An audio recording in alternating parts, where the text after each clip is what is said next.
오늘 함께 나누실 은혜의 말씀은 신약성경 골로새서 3장 10절부터 17절까지의 말씀입니다. 신약성경 골로새서 3장 10절부터 17절까지의 말씀, 신약성경 327페이지에 있습니다. 새 사람을 입은 자니라. 거기에는 헬라인이나 유대인이나 할레파나 무할레파나 야만인이나 수구디아인이나 종이나 자유인이 차별이 있을 수 없나니 오직 그리스도는 만유시요 만유 안에 계시니라. 그러므로 너희는 하나님이 택하사 거룩하고 사랑받는 자처럼 긍휼과 자비와 겸손과 온유와 오래 참음을 옷 입고 누가 누구에게 불만이 있거든 서로 용납하여 피차 용서하되 주께서 너희를 용서하신 것 같이 너희도 그리하고 이 모든 것 위에 사랑을 더하라. 이는 온전하게 매는 띠니라. 그리스도의 평강이 너희 마음을 주장하게 하라. 너희는 평강을 위하여 한 몸으로 부르심을 받았나니 너희는 또한 감사하는 자가 되라. 그리스도의 말씀이 너희 속에 풍성히 거하여 모든 지혜로 피차 가르치며 권면하고 시와 찬송과 신령한 노래를 부르며 감사하는 마음으로 하나님을 찬양하고 또 무엇을 하든지 말에나 일에나 다 주 예수의 이름으로 하고 그를 힘입어 하나님 아버지께 감사하라. 이것은 하나님의 말씀입니다. 아멘. 아멘. 기초를 세우다, 이번 설교 시리즈의 주제입니다. 근본 설교 시리즈를 한 장의 사진으로 딱 요약을 하면 저는 이 사진이 가장 적절한 요약본이 아닌가 싶습니다. 바로 세상, 큰 바위와 같은 단단해 보이고 깨질 것 같아 보이지 않는 그 세상 속에 저 복음의 다이너마이트를 가지고 세상 속으로 들어가 그 복음의 능력으로 세상을 변화시키는 것.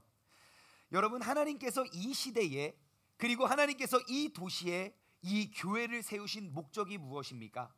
바로 이 복음의 다이너마이트를 가지고 바위를 뚫어 그 중심에 집어넣고 터뜨리는 것과 같이 복음의 다이너마이트를 가지고 세상 속으로 들어가 세상을 변화시키는 사람이 되기 위함입니다.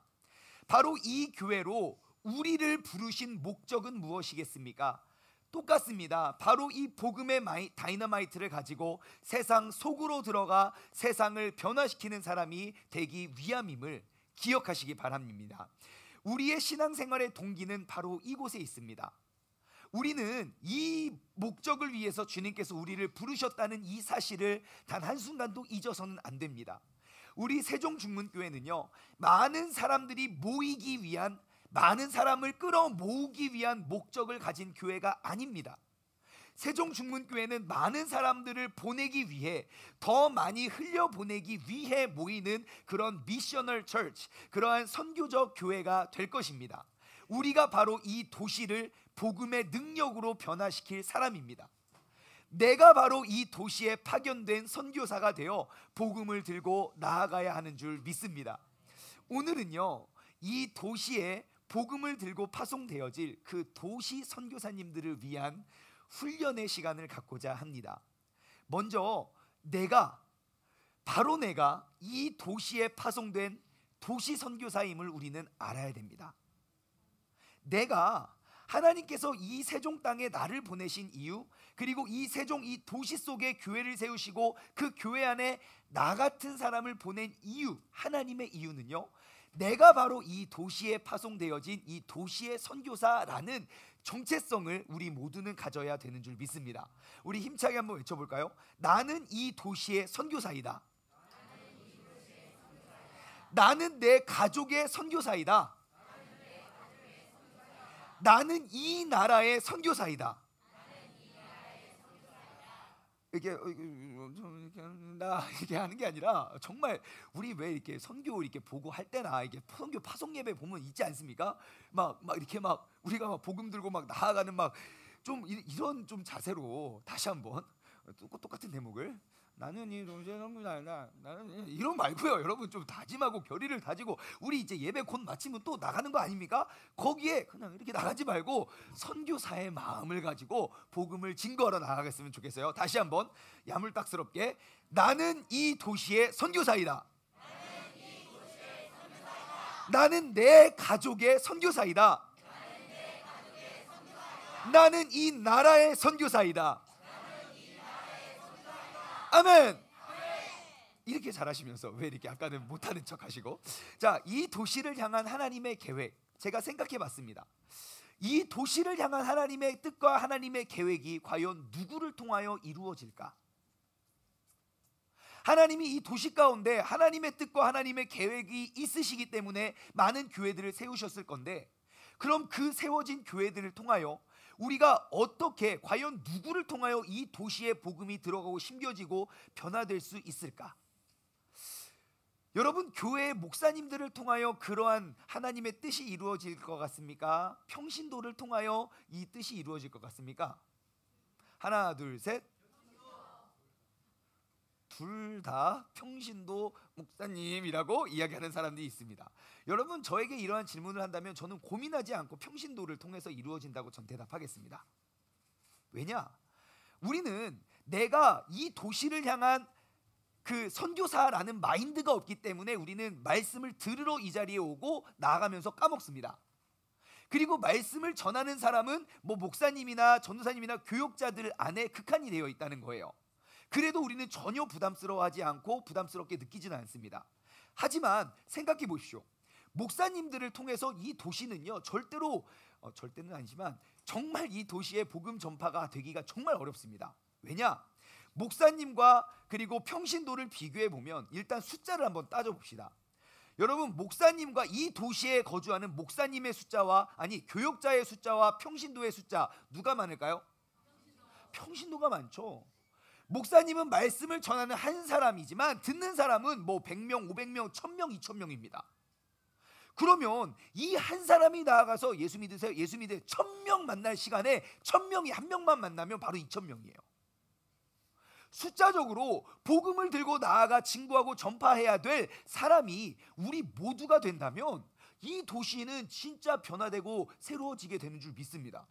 생활 반경을 한번 볼까요? 여러분, 교역자의 생활 반경은요, 이 교회의 울타리를 벗어나기가 참 부담스럽습니다. 제가 목사라는 타이틀로 어디까지 갈 수 있을까요? 우리 새로 성도님이 개업을 하셨는데 예를 들어 술집을 하세요. 어디 신방 가야 됩니까? 가면 안 됩니까? 가야 돼요? 밤에 가야 됩니까? 낮에 가야 됩니까? 참고로 술집은 밤에 옵니다. 밤에 가야 됩니까? 낮에 가야 됩니까? 낮에. 그분 쉴 때 가서 예배 드리고 밤에는 속 피하고. 왜 밤에 가면 안 돼요? 나 신방 가는데? 우리 목사님, 우리 사업장 신방 자주 오셔서 너무 좋아. 그래, 너 뭐 하는데? 양주를 팔아. 그러면은 우리 뭐 목사님 갈 수 있습니다. 하지만 내가 자주 이렇게 술집에 들어다니는 목사님이 그런 모습을 보면 사람들이 뭐라고 하겠습니까? 우리 목사님들은 특별히 술집을 사랑하셔가지고 그 성도들 신방을 자주 해. 좋아할까요? 아니면 그럴까요? 그죠? 여러분들의 목사님, 제가 이게 아직 젊지 않습니까? 이 젊은 패기에 클럽에 가서 여기 전도할 사람 여기 다 모였다고 가가지고 막 전도한다고 막 제가, 여러분 어떻게 목사님으로 이렇게 잘 모시겠습니까? 아니면 점점 이제 우리 목사님이 이제 좀 벌써부터 좀 이상해지셨다라고 돌아서시겠습니까? 여러분, 제가 목사라는 신분을 가지고 세상으로 나아갈 수 있는 제 생활 반경은 너무너무 적습니다. 이를테면 청사에, 여러분 저는 목사라는 신분으로 청사 들어가다가 쫓겨났습니다.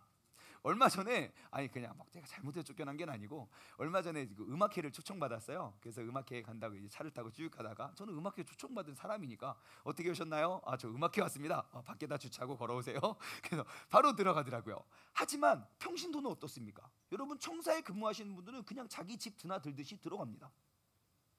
또한 여러분, 제가 목사의 신분으로 학교에 들어가기 정말 어렵습니다. 여기 학생들이 많이 있는데요. 저 항상 학교 학생들 만나러 가면요, 교문 밖에 기다립니다. 이렇게. 저는 어디 교회 세종중문교회 장충만 목사입니다. 그러면 그 경비 아저씨의 정말 잊혀지지 않고 변함없는 그 똑같은 시선. 이렇게. 목사 맞아? 이런 표정이에요. 이런 표정. 그리고 항상 저랑 전도사님이랑 같이 가면 항상 전도사님한테 인사하고 저는 그냥 지나가고. 신방 갈 때도 그렇습니다. 저하고 지사님들하고 이렇게 가면 저는 그냥 지나고 안녕하세요 이렇게. 항상 그래요. 목사라는 그런 타이틀을 가지고 세상 속 제가 어디까지 들어갈 수 있겠습니까? 하지만 평신도 여러분들의 삶의 터전, 여러분들은 깊숙이 어느 곳까지 들어갈 수 있다는 것입니다. 접근성, 생활 반경이 다르다는 것입니다. 접근성은 어떻습니까? 만약에 제가 회사에 전도하러 들어갔습니다. 안녕하세요, 장충만 목사입니다. 예수님 믿으세요? 라고 하는 것과 안녕하세요, 저 장대리인데요. 예수님 한번 믿어보실래요? 여러분 누구에게 누구를 따라가겠습니까? 장대리 따라가겠습니까? 장목사 따라가겠습니까? 장대리 따라가죠. 일단 목사는 부담스러워요. 아무리 뭐 어찌고 저찌고 뭐 해도 일단 부담스러운 게 목사예요. 왜냐? 사람들은 이렇게 생각해요. 목사는 우리와 다른 세상에 살고 있을 거야 라는, 아닌 걸 알면서도 그러길 바라는 그런 심리를 우리 모두가 갖고 있습니다. 그렇죠? 여러분들이 평상시 어떤 죄를 짓는지 모르지만 여러분들이 짓는 죄를 제가 똑같이 짓고 있다고 생각하면 어떻게 여러분 이 교회 다니시겠습니까? 아니면 그냥 이렇게 하겠습니까? 그렇죠? 우리 목사님은 다를 거야. 우리 목사님은 다를 거야 라는 기대감이 있기 때문에, 제가 얼마 전에 이게 신방을 갔어요. 우리 젊은 부부가 있는 젊은 부부의 신방을 이렇게 했는데 놀라운 질문을 받았어요. 어떤 질문을 받았냐면 예배를 잘 은혜스럽게 잘 마치고 아멘 하고 축도하고 다 끝났어요. 근데 갑자기 쭈뼛쭈뼛 하시더니 그 여자분께서 목사님 저 질문이 있습니다. 한 가지 물어봐도 돼요? 그래서 뭐 무슨 우리 구원은 어떻게 받나 뭐 이런 거 질문할 줄 알았는데, 혹시 목사님 미성년자 관람 불가 영화 보십니까? 저한테 그러시는 거예요. 여러분 제가 미성년자 관람 불가 영화 볼까요, 안 볼까요?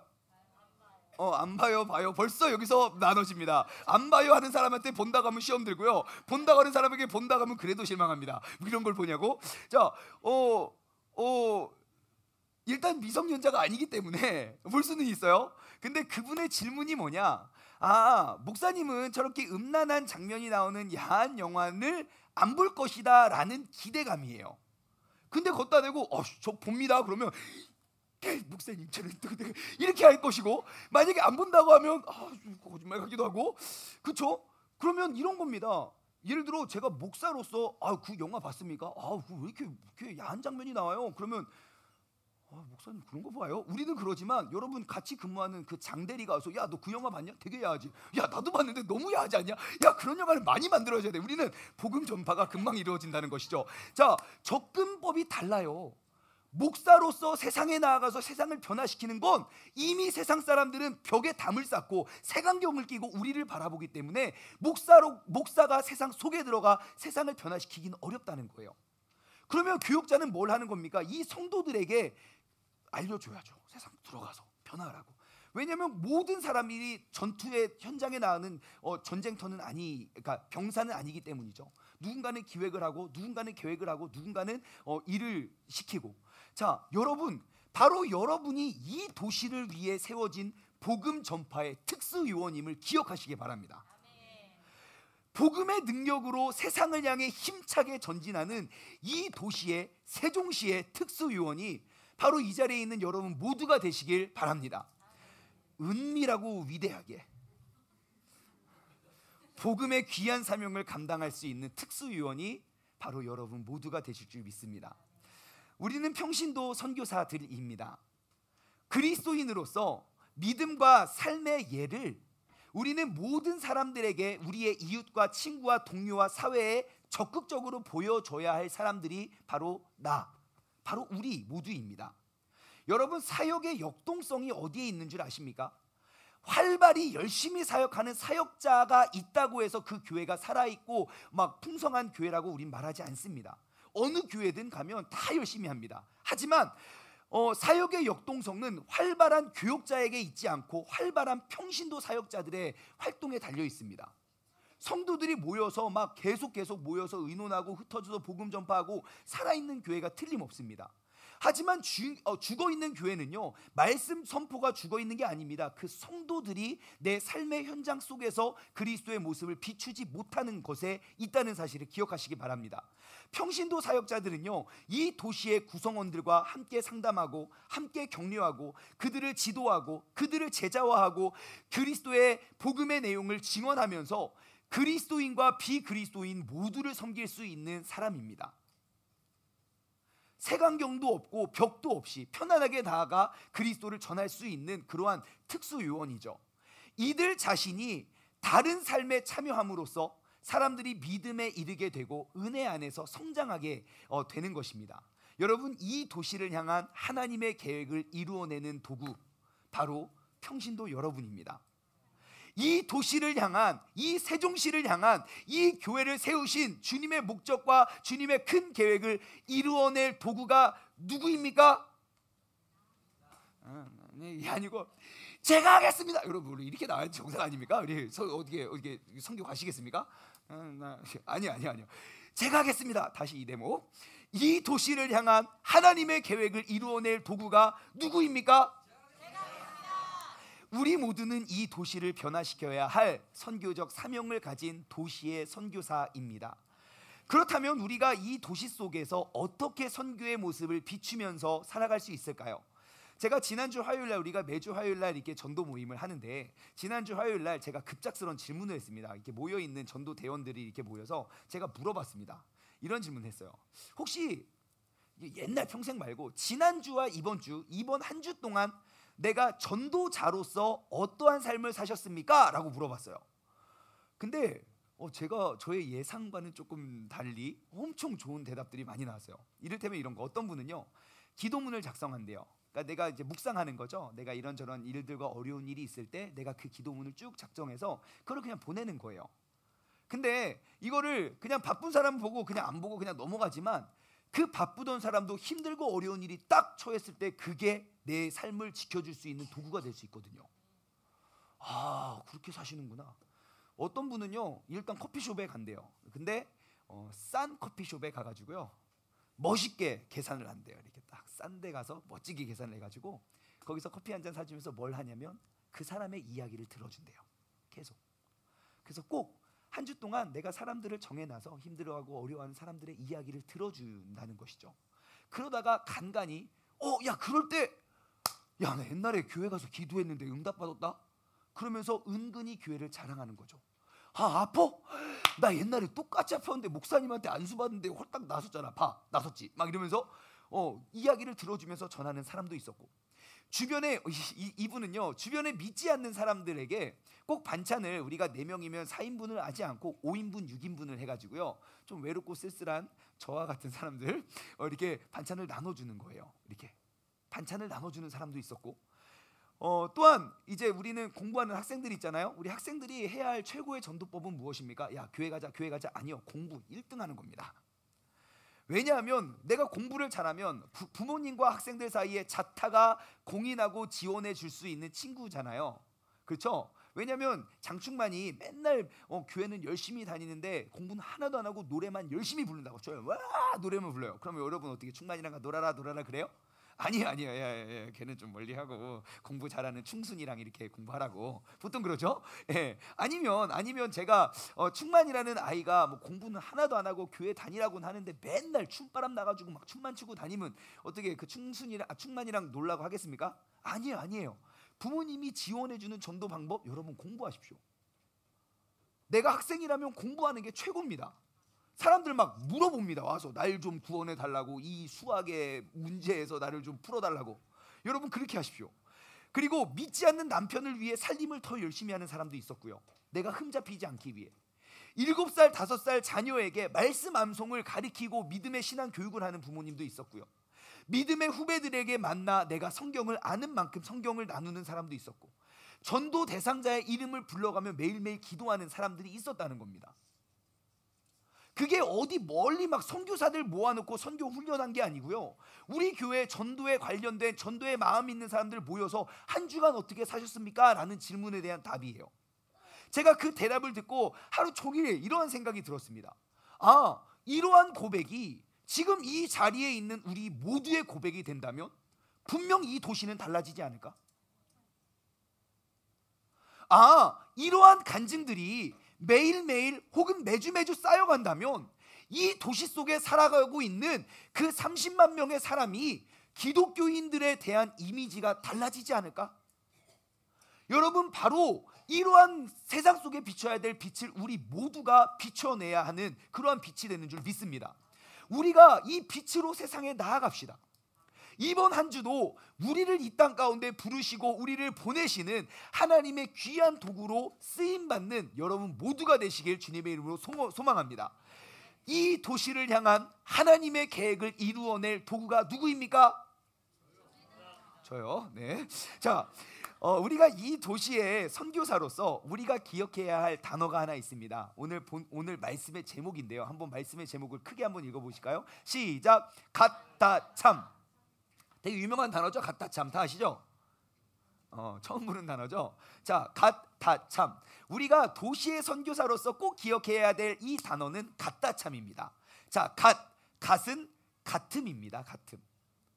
그리고 다는 다름이고요. 참은 참여입니다. 같음과 다름과 참여함, 이 같다참을 기억하고 우리가 도시로 나아갔으면 좋겠습니다. 한 가지씩 살펴보면요, 첫 번째는 같음입니다. 같음. 그리스도인들은요, 이웃 사람들이 먹는 것과 같은 음식을 먹고, 그리스도인들은 그들과 입는 같은 옷을 입고, 그들과 같은 언어를, 같은 휴식과 같은 문화를, 같은 생활을 우리가 함께 나누는 이웃과 같은 사람임을 기억하셔야 됩니다. 다시 말해 이웃과 더불어 사는 삶에 우리는 참여해야 됩니다. 나는 의롭고 너는 죄가 많으니까 우리는 달라라는 모습으로, 아니 난 옛날에 이렇게 살았지만 지금은 저렇게 사니까 난 이제 이렇게 돌아갈 수 없어, 나는 너와 다르다에서 시작하는 것이 아니고요, 우리가 세상 속에 나아갈 때 당신과 나는 같은 사람입니다. 우리는 같은 공간 속에 같은 음식을 먹으며 같은 물을 마시며 살아가는 그런 같은 사람임을 우리는 늘 기억해야 됩니다. 나의 삶의 터전에 주위 사람들을 초대할 수 있어야 되고, 그들의 삶의 터전 속에 우리가 같은 마음으로 들어갈 수 있는 사람이 도시의 선교사입니다. 즉 그리스도인들은요, 사람들이 뛰어나기를 바라는 그런 영역들에 대해서 그 같음 속에서 우리는 그 뛰어남을 보여줘야 됩니다. 이를테면 회사를 똑같이 다녀요. 다 똑같은 회사예요. 난 크리스찬이니까 너랑 달라, 난 회식도 안 가고 아무것도 안 해, 그런 게 아니라 똑같은 회사 생활 속에 내가 그들보다 뛰어난 무엇인가를 보여줘야 된다는 거예요. 같은 회사인으로서 나는 가장 일을 잘하는 사람이 되어야 되고, 나는 가장 근면하고 가장 성실한 사람이 되어야 됩니다. 그게 바로 이 도시를 변화시킬 선교사입니다. 학교에서는요, 아까 잠깐 말씀드렸듯이 공부를 잘하는 사람이 돼야 됩니다. 제가 예전에 어떤 분을 만나서, 그분이 이제 제가 교육부를 담당하고 있을 때 저를 만나서 이런저런 말씀을 해주셨는데 잊혀지지 않는 간증이 있습니다. 마산의 여자고등학교에서 아주 믿음이 좋은 자매가 있었습니다. 그 자매가. 근데 그 자매를 가르치는 그 선생님이 얘한테 항상 얘는 기도하고 막 예배드리고 막 교회 막 오면 막 맨날 공부만 하라고 시키는 거야. 교회 와. 그러면 이제 막 기도하려고 하면 막 공부하자. 그 교회에서 공부시키고 집에 돌아가서 공부를 시키고, 그렇게 공부를 시키신 선생님이 계세요. 자, 근데 이 아이가 이제 그 아이에게 가르쳐 준 거예요. 야, 너의 지식의 근원은 하나님이니까 하나님께 우리가 꼭 하나님의 말씀을, 그 하나님의 지혜를 얻고 그리고 기도하고 공부해라. 그래서 이 아이가 기도하고 말씀 보고, 학교에서도 또 집에서도 항상 말씀 보고 기도하고 공부를 했습니다. 그리고 학교에서 이제 말씀 보고 기도하고 공부하는 아이가 공부를 잘하니까 친구들이 막 붙는 거예요. 어머, 이 문제 어떻게 풀어? 그래서 답을 열심히 해주고, 야, 너 이렇게 나는 이 문제를 푸는 이유는 내가 말씀 보고 기도하고 공부하기 때문이야 라고 가르쳐줬어요. 그리고 나서 너무너무 놀랍고 신기한 게, 그 학교가 개교된 이래에 첫 번째 서울대학교 입학생이 그 자매가 된 거예요. 그 학교에 어떠한 전통이 내려온지 아십니까? 야, 서울대 가고 싶어? 어떻게 해야 됩니까? 말씀 보고 기도하고 공부해. 그럼 서울대 갈 수 있어. 여러분, 우리는 그러한 사람이 돼야 돼요. 같은 공간 속에 같은 일을 하면서 우리는 무엇인가 그들보다 앞선 우리의 모습을 보여줘야 됩니다. 도시 선교사들은요, 언제나 앞선 사람, 언제나 본이 되는 삶을 살아가야 됩니다. 우리는 내 주변의 사람들과 항상 같아야 됩니다. 또한 우리는 나를 만들고 나를 낳아주신 그 하나님과 같은 삶의 모습을 살아가야 되는 사람입니다. 오늘 본문 말씀의 10절과 11절 말씀을 보면요, 새 사람을 입었으니 이는 자기를 창조하신 이의 형상을 따라 지식에 새롭게 하심을 입은 자니라.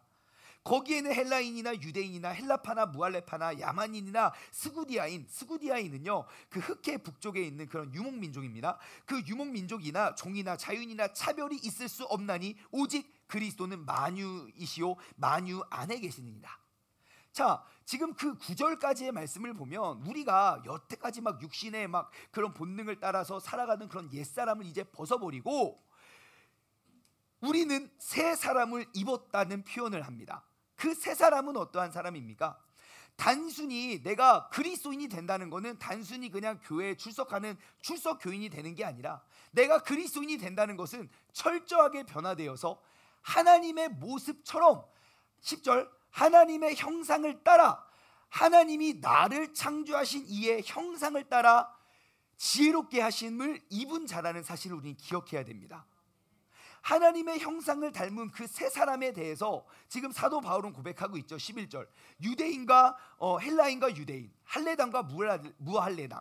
지금 이거는 우리의 별로 이렇게 와닿지 않지만, 여러분, 할례 받는 사람과 할례 받지 않은 사람의 차이는, 지금 2000년 전 지금 사도 바울이 지금 이 성경을 기록할 당시의 모습은 어땠냐? 일단 유대인들은 이방인을 사람 취급을 안 했습니다. 짐승만도 못한 존재라고 여겼습니다. 사도 바울이 지금 그 유대인들을 전도하기 위해서 전도를 열심히 하다가 계속 죽음의 위협을 느껴서 도망가다가 이방에 가서 그곳에서 예수 그리스도를 전했다는 사실을 유대인이 듣고 돌들어 이를 쳐 죽이려고 죽을 때까지 때렸다는 사실입니다. 그만큼 이방인과 유대인과의 그 높은 벽이 있었지만, 사도 바울은 이야기합니다. 우리는 우리를 창조하신 하나님의 형상, 그것은 이 얼굴을 말하는 게 아니라 하나님의 성품을 이야기합니다. 하나님의 성품을 따라 지음받은 똑같은 존재라는 겁니다. 내가 할례를 받았거나 무할례자나 우리는 똑같은 하나님의 자녀라는 겁니다. 내가 또 밑에 나오죠. 내가 내가 종이나 내가 주인이나. 여러분, 종과 주인은요, 어떻게 넘어갈 수 없는 그런 벽입니다. 우리 멀리 2000년 역사가 아니라 대한민국 150년 전 조선시대만 따져봐도, 그 내가 공부는 엄청 잘하고 주인집 아들내미는 맨날 띵간띵간 노는데, 이렇게 살아갈 수 없다고 해서 집을, 고향을, 아버지와 본토와 친척 아버지의 집을 떠나 이 불효자는 갑니다 하면서 짐을 싸들고 서울에 상경해가지고 공부를 열심히 해서 뭐합니까? 이름을 바꿔요. 성을. 그죠? 나는 무슨가, 이가다, 김가다, 이렇게 해서 성을 바꿔가지고 열심히 공부를 해가지고 결국 이렇게 장원급제 합니까? 아니요. 결국 이렇게 다 들통나가지고 결국 이렇게 어려운 일을 당하는 게, 그게 신분 변화가 그렇게 어려운 거 아닙니까? 그렇게 어렵고 넘어갈 수 없는 신분의 차이인데, 사도 바울은 이야기합니다. 종이나 주인이나 우리는 그리스도 안에 있는 하나님의 형상을 지음받은 같은 사람이라는 것입니다. 여러분, 우리는 세상 사람들과 같은 모습으로 나아가야 됩니다. 우리 도시 선교사들은요, 그들과 같음을 잃어버려서는 안 됩니다. 두 번째, 우리가 세상의 도시의 선교사로서 나아가기 위해서 기억해야 될 단어는 다름입니다. 그리스도인들은요, 반드시 이웃과 달라야 합니다. 핵심적으로는 초대교회 그리스도인들은 정말 놀라울 정도로 그들 속에서 다름을 보여줬습니다. 그리고 오늘날 우리도 마찬가지여야 됩니다. 그리스도인들은요, 진실성의 표지가 있어야 됩니다. 그리스도인들은 반드시 정직해야 되고요, 그리스도인들은 양심적이어야 되고, 그리스도인들은 투명해야 되고 공정해야 되는 것으로 우리를 자랑해야 됩니다. 정직하면 망한다는 이 세상의 풍소 속에 정직해도 성공할 수 있다는 걸 우리는 보여줘야 됩니다. 양심적으로 장사하면 문 닫는다는 그러한 세상의 법칙 속에 양심적으로 우리는 성공할 수 있음을 보여주고 증명해야 하는, 같음 속에 다름을 증명해 보일 수 있는 사람이 되어야 하는 줄 믿습니다. 그리스도인들을 따르는 사람들은요, 바로 관대함의 표지가 있어야 됩니다. 만일 우리가 고용주라면 개인의 이득을 덜 취하고 고객과 종업원들의 이익을 나누어 주는 사람이 되어야 하는 것에 힘써야 됩니다. 우리가 그 중문교회 생활지침 다 같이 함께 외워볼까요? 시작. 나와 같이 모든 일에 모든 사람을 기쁘게 하여 나의 이익을 저희로 구원을 얻게 하라. 살만 빼도 성공한 것이고 말만 없어도 훌륭한 것이다. 우리 중문교회는 성도의 기쁨과 아픔을 함께 나누는 교회입니다라고 매주 외우고 있는데, 왜 이렇게 암송하지 못한 이유가 뭡니까? 우리는 도시의 선교사적 마인드를 갖고 있지 않기 때문입니다. 내가 관심 있어봐요. 내가 어떻게 하면 나의 유익을 구치 아니고 남의 유익을 구할까 내가 연구하면 그 말씀을 잊을래야 잊을 수가 없습니다. 근데 우리는 매주 이게 중문교회 생활 지침이라고 말하면서도 우리는 그것을 이제 나와 같이 살만 빼도 성공한 것이고 발만 없어도 그것만 기억해. 살은 빼야지 하니까 말실수 하니까 우리가 그것만 잡히는 게 아니라 나의 유익을 구치 아니하고 많은 사람들의 유익을 구하여 그들로 구원을 얻게 하는 도시의 선교사로서 그 같음 속에 다름을 증명해 보일 수 있는 그러한 크리스찬이 되시길 주님의 이름으로 축원합니다. 우리가 시민으로서 그들의 궁핍한 사람들에게 기부하는 재정이 있어야 되고, 시간에 있어서도 우리는 그들을 구원하고 얻기 위한 관대함이 있어야 됩니다. 실제로 프랑스의 기독교 역사에 예전에 그 빈민과 가난하고 어려운 사람들을 돌아보는 사회가 없는 거예요. 그러니까 교회에서 항상 그들을 돌아보고 그들을 챙겨주고 그들을 섬겨줬어요. 그리고 나라에서 큰 회의를 할 때 그 교회가 그 어려운 빈민자들의 대표 대언자로서 그 국정에 들어갔다는 사실입니다. 근데 오늘날 교회들 한번 보십시오. 돌아볼 겨를도 없이 그냥 살아갑니다. 지금 내가 지금 굶어 죽게 생겼는데, 아니요, 우리는 안 죽어요. 그러니 우리가 그 같은 곳에서 같은 생활을 하는 사람이지만 무엇인가 다름을 우리는 보여주어야 하는 줄 믿습니다. 바로 그 다름의 모습이 무엇인지 본문 말씀은 이야기하고 있는데요, 12절부터 14절까지의 말씀입니다. 우리가 세상 사람들과 달라야 하는 모습들에 대해서 소개하고 있는데요, 한번 이 12절에서 14절에 등장하는 단어들을 한번 보십시오. 그러므로 너희는 하나님이 택하사 거룩하고 사랑받는 자처럼 긍휼과 자비와 겸손과 온유와 오래 참음의 옷을 입고 누가 누구의 불만이 있고 서로 용납하고 용서하고 그리고 이 모든 것 위에 사랑을 더하라. 자, 지금 등장하는 단어들, 거룩, 긍휼, 자비, 겸손, 온유, 오래 참음, 용납, 이거 어디서 많이 듣던 단어 아닙니까? 뭐죠? 왜? 성령의 열매잖아요. 여러분, 우리는요 성령의 열매로 무장된 삶을 살아야 됩니다. 여러분, 우리는요 성령의 열매가 내 삶에 드러나 보임으로 세상과의 다름을 증명해야 됩니다. 성령의 열매의 특징은 무엇입니까? 내 안에 내가 성령을 받으면 자연적으로 이루어지는 것 하나도 없습니다. 우리는 육신의 죄악된 육신의 몸을 입고 사는 사람이라면 우리는요 성령의 열매를 맺기 위해선 우리의 철저한 노력과 관리와 그러한 연단을 통한 우리의 행함으로 이루어지는 게, 맺어질 수 있는 게 성령의 열매입니다. 여러분, 우리는 그 같은 세상 속에 다른 열매를 맺어갈 수 있는 우리 모두가 됩시다. 본문 말씀에서는요 그 지금 이러한 모습들 12절에 보면요, 거룩하고 사랑받는 자처럼 긍휼과 자비와 겸손과 온유와 오래 참음에 뭐를 입고? 옷을 입으라고. 왜 옷이라고 표현을 했습니다. 왜 옷일까? 그럼 이걸 요약하면 이렇습니다. 우리는 도시에 보내진 선교사로서 우리는 그리스도의 옷을 입고 세상에 나아가야 되는 사람이 맞습니까?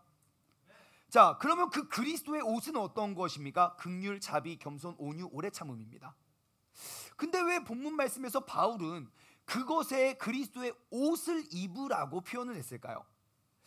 지금 이 자리에 주위를 한번 둘러보십시오. 어떻게 옷 벗고 오신 분 계십니까? 없습니다. 요즘 시대는요 어느 누구도 옷을 벗고 다니지 않습니다.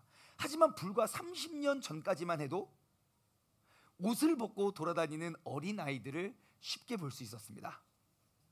저도 그러했습니다. 난닝구 하나만 딱 입고 그냥 이렇게 다녔습니다. 근데 이제 저희 교회 이렇게 개척 멤버이신 그런 권사님들이 제가 다 큰 성인이 되어서 아유 중간이가 아기 때 딸랑딸랑 그런 얘기를 다 큰 나에게 왜 하시는지 그랬었다고. 아무튼 옛날에는 많이 벗고 다녔고요. 특히 이제 개울가나 내천 이런 데 가면요 거의 나체족들이, 어린애들은 옷 갈아입으러 없습니다. 그냥 입고 와서 벗고 놀고 그거 입고 갑니다. 그죠? 그랬는데 요즘에는 옷 벗고 다니는 사람을 찾아볼 수가 없어요. 자, 우리가 사람을 볼 때요, 사람을 볼 때 우리는 그 사람을 딱 보고 그 사람의 속을 볼 수는 없습니다. 우리 눈에 띄는 건 그 사람의 겉모습입니다. 다시 말해 우리 눈에 보이는 건 그 사람의 옷이라는 거죠. 다시 말해 왜 옷이라고 표현했을까? 옷은요 보여지는 것입니다. 옷은 남들의 눈에 쉽게 띄고 쉽게 드러나 보이는 게 바로 옷입니다. 옷은요 나를 아는 사람이든 모르는 사람이든 나를 지나가는 사람이든 나를 보는 모든 사람들에게 쉽게 보여지는 게 바로 옷입니다. 다시 말해 우리의 삶을 통하여 보여져야 하는, 쉽게 보여져야 하는 그 옷이 무엇입니까? 긍휼이고 자비이고 겸손이고 온유이고 오래 참음입니다. 이러한 옷을 입어서 내가 알고 있고 교회 안에서 몇 사람에게만 보여주는 특별한 그런 게 아니고요, 내가 알든 모르든 그냥 지나가는 모든 사람들에게 나는 그들과 다름을 보여줘야 됩니다. 나는 항상 긍휼하고 항상 자비롭고 항상 겸손하고 오래 참을 수 있는 그러한 예수 그리스도의 옷을 입어낼 수 있는 여러분 모두가 되시길 주님의 이름으로 소원합니다. 14절 말씀을 보십시오. 14절 함께 읽어볼까요? 시작. 이 모든 것 위에 사랑을 더하라. 이는 온전하게 매는 띠니라. 그래요. 자, 이 모든 것 위에 사랑을 더하래요. 왜요? 그 사랑은 이 모든 것들을 온전하게 매는 띠래요. 우리가 고린도전서 13장 말씀을 찾아보지 않아도 다 알아요. 고린도전서 12장은요 은사장입니다. 하나님께서 성령님의 이러한 전원 은사를 누리고 바라라 그래요. 그리고 13장은 이것보다 더욱더 큰 은사를 사모하라 하고 13장 사랑의 은사를 말해줍니다. 다시 말해 세상에 우리가 누릴 수 있는 모든 은사보다 더 뛰어난 은사, 그 고린도전서 13장의 시작은 무엇입니까? 사랑은 뭐다라고 사랑의 은사를 소개하거나 알려주기 전에 사랑이 얼마나 중요한지를 가르쳐줍니다. 네가 천사의 말을 하고 방언을 말할지라도 사랑이 없으면 울리는 꽹과리가 되고 그냥 시끄러운 소리가 된다고. 우리가 모든 걸 예언하고 병 고칠 능력이 있어도 사랑이 없으면 아무 소용이 없다고. 다시 말해 우리가 아무리 귀중한 보석들이 있어도 그 보석을 꿰 수 있는 사랑의 끈이 없으면 아무것도 아니라고 이야기합니다. 여러분, 사랑은 무엇이냐? 사랑은 마치 우리 아이들이 이렇게 그 끼는 거 있잖아요. 이렇게 끼는 거. 옛날에는 이게 진주 목걸이보다 그 가짜 진주 목걸이가 굉장히 많았습니다. 그리고 그 가짜 진주 목걸이의 재료들이 집에 다 있었죠. 여러분 집에 다 있었죠? 저희 집에도 있었습니다. 이렇게 항상 끼고. 요즘 아이들도 그런 비슷한 거 해요. 그죠? 이게 줄 하나에다가 이게 끼고 이렇게 만들어요. 이게 이거 끼고 저 끼고 이렇게 껴요. 근데 이제 그런 것들을 만드는 아이들의 특징은 뭡니까? 그거를 다 만들고 딱 묶어서 팔에 딱 끼고 엄마 짜잔 보여줘도 됨에도 불구하고 이 아이들은 다 만들어 놓고 묶지 않고 엄마 이것 봐요 그래요. 그리고 나서 꼭 아이들은 또 어떠한 실수를 하죠? 꼭 그 끈을 놓칩니다. 그러면 울면서 엄마를 원망해요. 엄마 때문에 너 뭐였는데 아빠 미워. 왜 미움을 받아야 되는지 나는 그냥 그래 했을 뿐인데. 그렇죠? 바로 그겁니다. 내가 아무리 자비하고 용서하고 내가 긍휼을 베풀고 오래 참을지라도 사랑으로 그것을 매지 못하면 우리는 흐트러지고 우리는 무너지고 넘어질 수밖에 없는 존재임을 기억하시기 바랍니다. 내가 세상 속에 들어가 그들과 다름을 보여줄 때 사랑의 끈으로 맺을 수 있는 그러한 우리 모든 사랑, 긍휼도 자비도 겸손도 온유도 오래 참음도 사랑의 끈으로 꿰을 수 있는 그러한 다름을 보여주는 그런 도시의 선교사가 되시길 바랍니다. 마지막으로 세 번째 특징은요, 바로 같다 참입니다. 참여함입니다. 우리는 어떻게 세상에 참여해야 될까요? 여러분 주변 지역을요, 내가 제 주변에는 다 크리스찬들인데요. 여러분 제가 좋은 방법을 가르쳐 드릴게요. 여러분 주변 지역을요 그냥 정기적으로 걸으십시오. 그냥 나와서 이렇게 걸으십시오. 그래서 그냥 거리에 나와 있는 사람들을 만나십시오. 내가 정기적으로 일정한 시간에 나가면 정기적으로 일정한 시간에 나와 있는 사람들을 만날 수 있게 됩니다. 그러면 내가 같은 장소, 같은 슈퍼마켓, 같은 미용실, 같은 커피숍, 같은 상점에 들러가면서 그들과 대화를 하는 거죠. 왜요? 나는 그들과 같은 도시에 살지만 다름을 보여줘야 되거든요. 그냥 가면서 그냥 보고 누구래? 이사 왔나? 이렇게 하는 게 아니라 누구래 하는 사람에게 안녕하세요 하고 가요.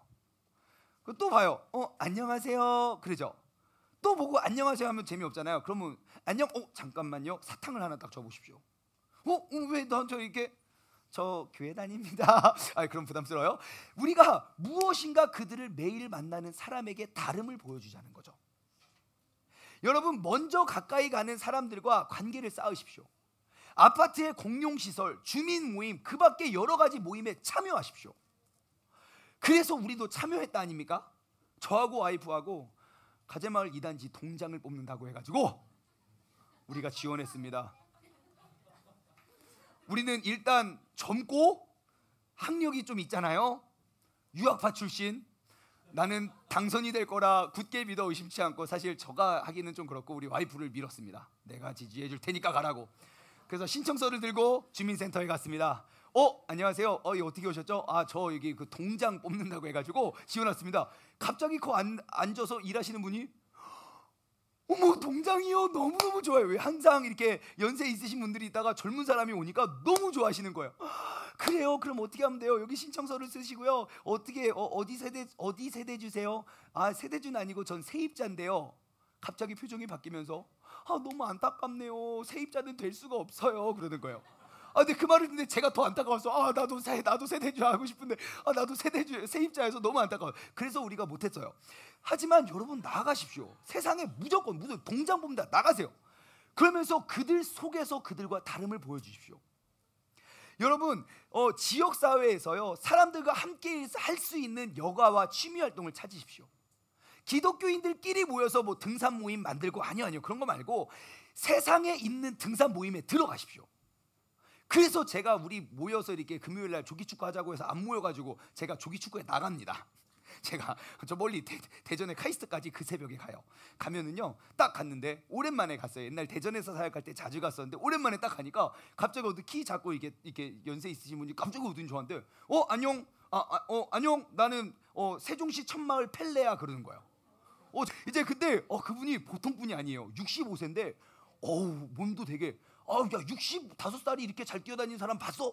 못 본 것 같습니다. 그러면서 나 펠레야, 펠레 막 그러면서 맨날 이렇게 이렇게 축구를 열심히 하시는데, 그분이 저를 딱 보고 하시는 말씀이 이승우래. 이승우 닮았습니까? 아니요, 이승우가 저를 닮은 겁니다. 저보다 한참 어리기 때문에. 그런데 이승우 공격해, 뛰지 마, 열심히 뛰어, 멈추지 마, 더 뛰어, 너 젊잖아, 이승우 막 그러다가 갑자기 어느 날 제가 딱 새벽에 갔는데 갑자기 저한테 사과를 하는 거예요. 목사님 죄송합니다. 왜 목사님한테 자꾸 이렇게 반말하냐고 누가 뭐라고 했나 봐요. 여러분, 그렇게 목사의 신분으로 세상을 전도하기가 그렇게 힘들어요. 난 그냥 어제나 오늘이나 똑같은 이승우인데 왜 자꾸 나에게 갑자기 그 다음부터 저를 안 불러요. 내가 대충 해도 이승우 막 안 하고요, 뭐 해도 잘 안 하고 눈치를 보기 시작해요. 여러분, 나아가십시오. 세상의 모임 속에 나아가세요. 지역 행사에 참여하시고요, 축제, 운동회, 청소, 콘서트, 이웃의 초대에 함께 하시고, 그리고 지역 봉사에 참여하십시오. 정기적으로 쓰레기도 줍고 청소도 하고, 특히 노인들을 잘해주세요. 왜냐하면 그분들은요, 말씀을 많이 나누시거든요. 그래서 우리가 전략적으로, 우리는 루비셀이 있지만 우리 루비셀에게 엄청난 특혜를 주고 있습니다. 그래서 우리 루비셀 오늘 모르시겠지만 오늘은 2층에요, 축도 끝날 때까지 안 일어나셔도 돼요. 왜냐하면 줄 서지 말라고 식사를 따로 준비해놨어요. 그러니까 축도 끝나고 딱 일어나서 식사하시면 돼요. 줄 안 서셔도 돼요. 어르신들한테 참 잘해야 됩니다. 왜냐하면 계속 만나는 사람마다 우리 교회는 얘기 말씀하시고, 단 주의할 건 뭐냐, 10가지 중에 9가지 잘 해드리고 1가지 서운하게 하면 그 1가지를 9개보다 더 많이 말씀하신다는 단점이 있지만, 그럼에도 불구하고 우리는 그 지역에 있는 그 노인들을 찾아가서 항상 도울 방법을 찾아가고 도와주고, 그래서 저희가 이제 새해에는 이제 어느 한 그 단체를 우리가 정해서 우리가 이제 정기적으로 쭉 가서 예배도 드려주고 좀 재롱잔치도 해드리고 할 수 있는 그러한 사역을 계속 시작하려고 해요. 여러분, 셀 모임이나 교회 모임 때요, 또 이웃을 초대하십시오. 교회 모든 행사할 때 전 제일 황당한 질문을 받아요. 목사님, 친구 데려가도 돼요? 야, 네 친구 데려오라고, 이거 행사하는 거야. 항상 우리가 함께 할 수 있는 신앙인과 신앙생활의 기간과 비례해서 내가 비그리스도인과의 관계가 점점점 차단되고 있다면 우리는 신앙생활 잘못하는 겁니다. 우리는 선교사적 사명을 놓친 신앙의 사람들이 되는 것밖에 안 됩니다. 여러분, 이웃에 참여하십시오. 내가 그들과 같이, 그들과 다름을 증명하고 그들 속에 참여할 수 있는 우리 모두가 되시기를 바랍니다. 15절과 16절 말씀을 읽고 말씀을 맺겠습니다. 그리스도의 평강이 너희의 마음을 주장하게 해라. 우리의 마음의 운전대는요, 그리스도의 평강이 되어야 돼요. 왜냐? 너희는 평강을 위해서 한 몸으로 부르심을 받았기 때문이죠. 그리스도의 평강이 내 안에 가득할 때 우리는 나아갈 수 있게 되는 것입니다. 그리스도의 말씀이 16절 그리스도의 말씀이 너희 속에 풍성히 거하여 우리가 첫 번째 그리스도의 말씀이 우리 속에 풍성히 거해야 되고, 두 번째 모든 지혜, 나에게 주신 모든 지혜로 피차 가르치고 권면하고, 세 번째 감사하는 마음으로 찬양을 하래요. 여러분, 이러한 도시의 선교사가 됩시다. 이러한 자세와 이러한 모습으로 여러분 내일 출근길에 나아가시길 바랍니다. 이러한 모습으로 우리 가정에 들어가서 우리가 그들과 같지만 다름을 보여줘서 그들의 삶 가운데 참여하여 복음의 다이너마이트로 세상을 변화시킬 갖다 참을 기억하고, 세상을, 이 도시와 이 나라와 이 교회를 향한 하나님의 뜻을 이루어낼 수 있는 도시의 선교사가 되시길 주님의 이름으로 축원합니다. 오늘의 말씀은 우리가 이러한 찬양을 고백하면서 오늘 말씀을 맺기를 원합니다.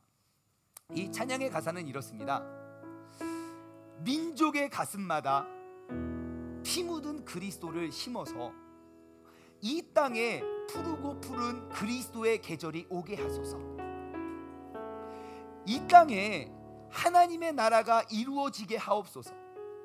모든 사람의 마음과 또 교회와 또 가정에도 하나님의 나라가 임하게 하여 주소서. 주님의 청년들이 예수님의 꿈을 꾸고 인류 구원의 환상을 보게 하시고, 한 손에는 복음을 들고 한 손에는 사랑을 들고 온 땅 구석구석 누비는 나라가 되게 하소서. 여러분, 우리의 신앙생활의 목적이 이래야 하지 않겠습니까? 나 혼자 자기들끼리만 똘똘 뭉쳐서 자기들끼리만 재밌고 자기들끼리만 세상과 높은 담을 쌓는 교회, 아니요. 그런 교회는 이 땅에 하나님이 그러한 교회 하라고 이 도시에 이 교회를 세우시지 않았습니다. 우리가 이 그리스도의 계절이 바로 나로부터, 바로 오늘부터, 바로 내일부터 시작될 수 있는 믿음의 자녀 되게 해달라고 우리가 함께 고백하도록 하겠습니다. 함께 다짐하며 우리가 찬양 고백하도록 하겠습니다.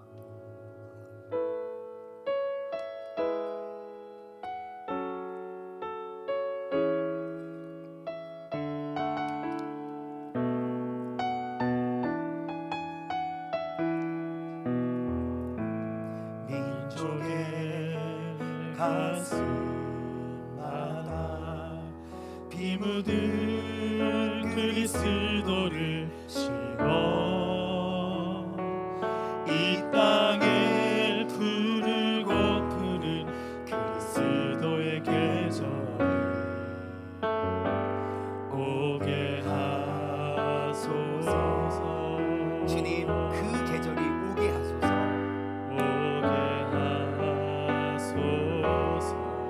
이 땅에 하나님의 나라가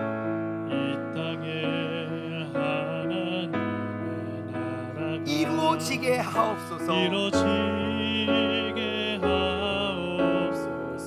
모든 사람들의 마음과 교회와 가정에도 하나님의 나라가 임하게 하여 주소서. 주님의 청년들이 예수님의 꿈을 꾸고 인류 구원의 환상을 보게 하소서. 한 손에는 복음을 들고 한 손에는 사랑을 들고 온 땅의 구석구석 누비는 나라가 되게 하소서. 되게 하소서. 다시 한번 고백하겠습니다. 민족의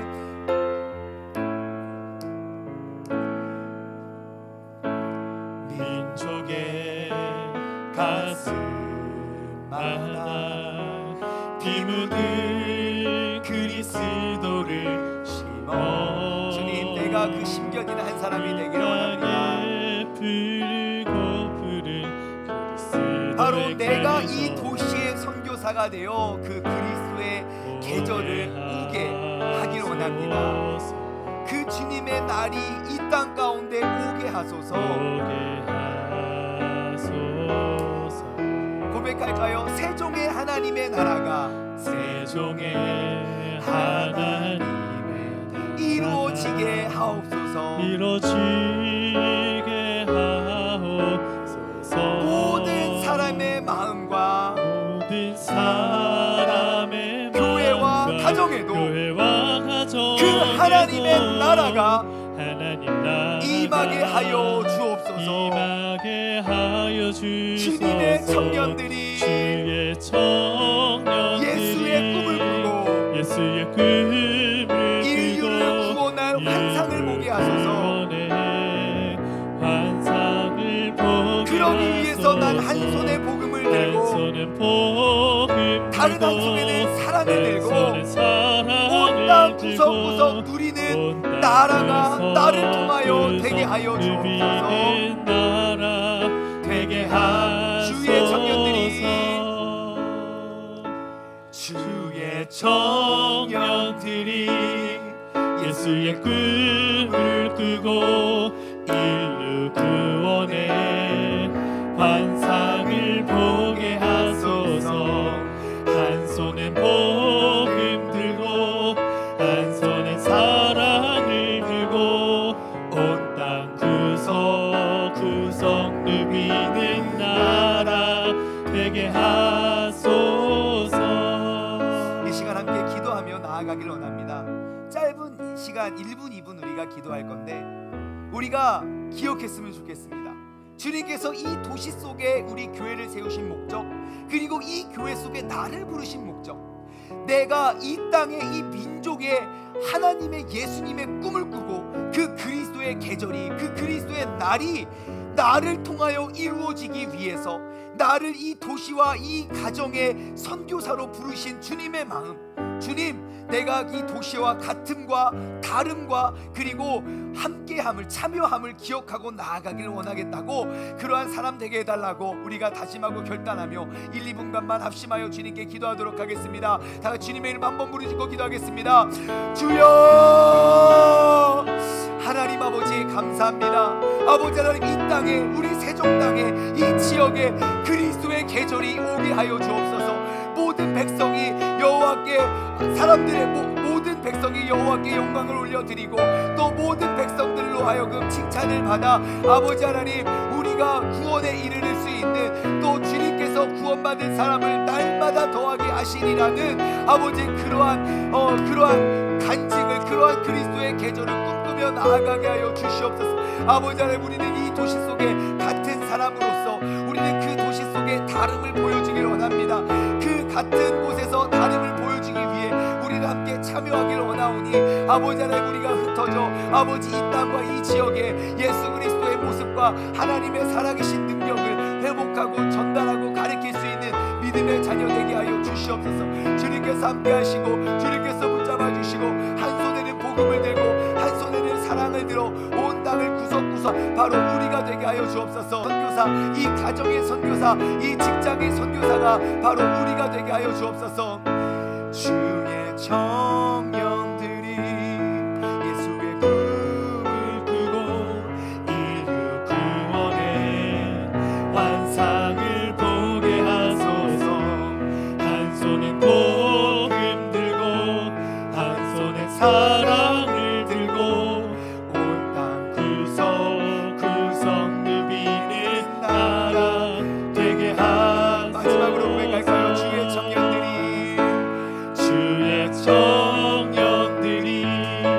예수의 꿈을 꾸고 인류 구원의 환상을 보게 하소서.